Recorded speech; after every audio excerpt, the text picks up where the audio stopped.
Good afternoon. It is August 19th, 2023. It's the 19th Sunday in Ordinary Time. And this weekend we listened to a story that most of us should recognize, and it's the story of Jesus walking on the water and Peter asking Jesus to call to him so that he would get out of the boat and walk on the water also.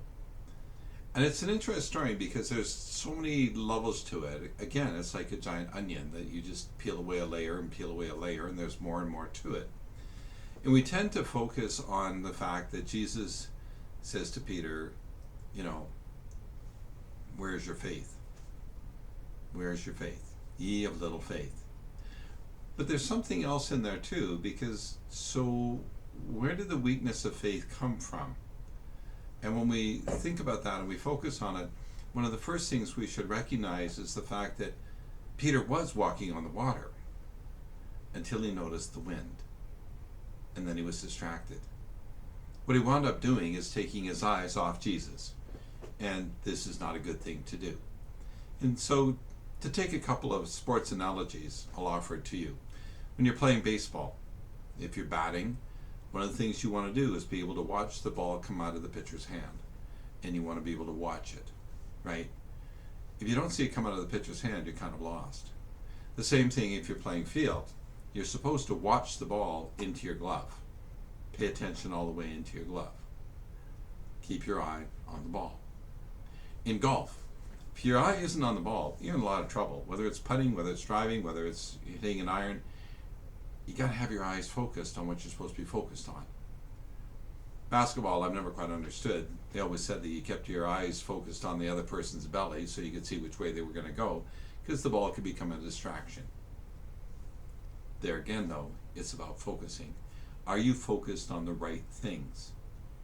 And sadly, distractions come in our lives and they take us away from what is really going on. For myself, having ADHD, it becomes a little bit of a problem because squirrels are around all the time. The distractions are always there. The challenge is how quickly can you refocus? How quickly can you bring yourself back to what you're supposed to be focused on? That's the challenge for everybody. I hear from people, it's like, Father, I was praying my rosary and I got distracted. Father, I was reading my Bible and I got distracted. Father, I'm doing the Divine Mercy Chaplet and I get distracted. And it happens. And so the challenge is, how do you refocus? Because they're always there. There's all kinds of distractions without even thinking about it. You're sitting in your house and all of a sudden the air conditioning comes on and you're distracted. Well, you pull yourself back. It's just the air conditioning. Or maybe it's kids screaming in the street. Who knows? But the distractions are there, and the challenge is, how do I refocus? The other part of it is how do I focus my life on Christ all the time? And in our world today, everybody has a smartphone. Or most people have a smartphone. Some 12-year-olds don't. 6-year-olds generally don't. But most of us have a smartphone. And most of us know how to program that smartphone. So during the day, every 2 hours, have a notification come up that says, pray. Pray in Our Father, pray Hail Mary, pray Glory Be. Doesn't matter, or pray all three if you want. But pray. Your phone goes off, you look at it and go, pray. So you pray the Our Father. And you refocus your mind and your heart on Christ in that moment. Yes, you have to go back to work. Yes, you have to take care of things.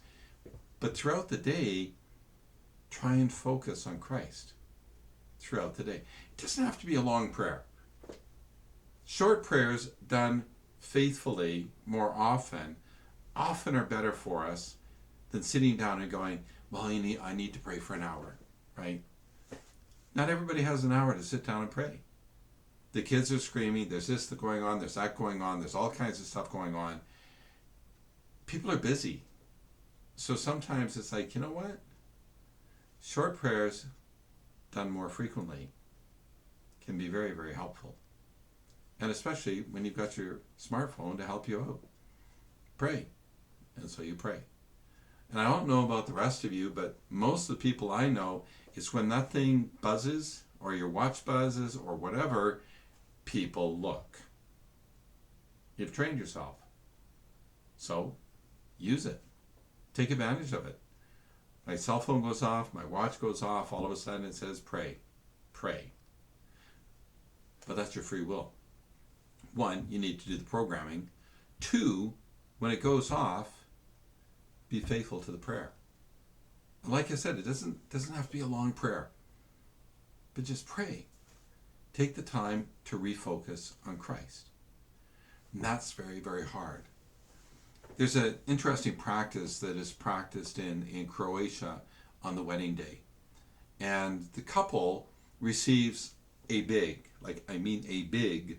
crucifix. Not a cross, a crucifix. Corpus on there to remind them of the suffering that Jesus Christ went through for their salvation. Keep our eyes on Christ.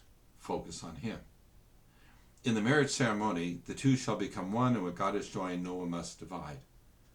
And families that practice this tradition have a very, very low divorce rate. Why?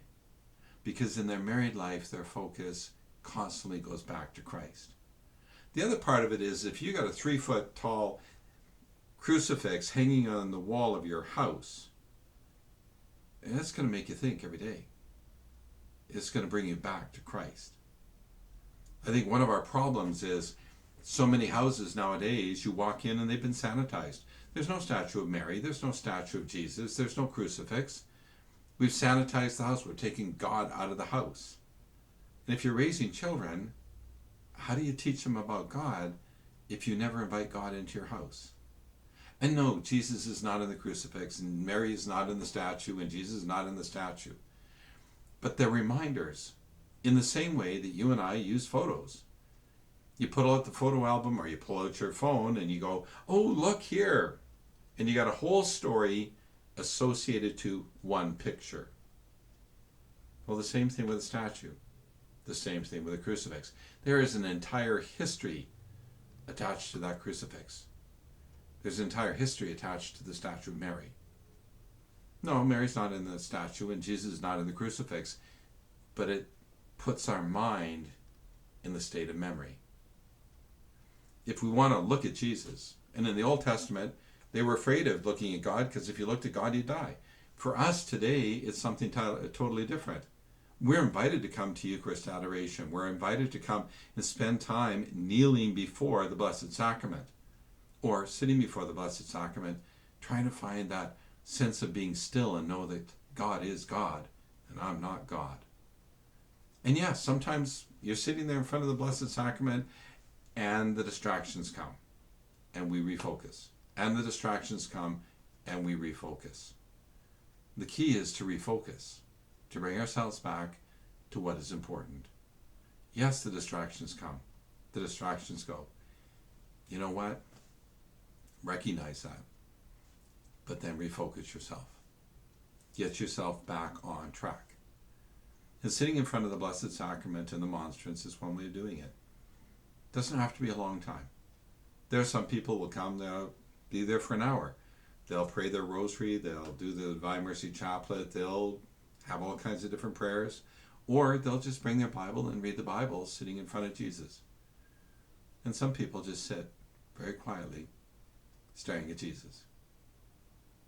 And yes, that too requires a lot of focusing, because there always are the distractions, other people coming and going.